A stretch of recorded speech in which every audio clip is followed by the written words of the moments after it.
BJP తర్వాత target తెలంగాణనే అన్నారు MP Laxman. Telangana ప్రజలు రేవంత్ రెడ్డి పాలనతో విసిగెత్తిపోయారని ఆరోపించారు.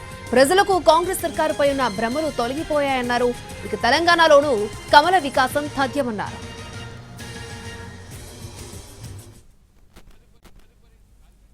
ఈ కమలం అనేది తెలంగాణలో వికసిస్తుంది.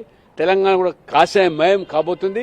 ఇవాళ రేవంత్ రెడ్డి గారి ప్రభుత్వం పట్ల ప్రజలకు పూర్తిగా విశ్వాసం కలిగింది. అన్ని వర్గాలు, రైతులు, యువకులు, మహిళలు, ఎస్సీ ఎస్టీ బీసీలంతా కూడా అసంతృప్తితో రగిలిపోతున్నారు. ఇవాళ నూకలు చెల్లినాయి.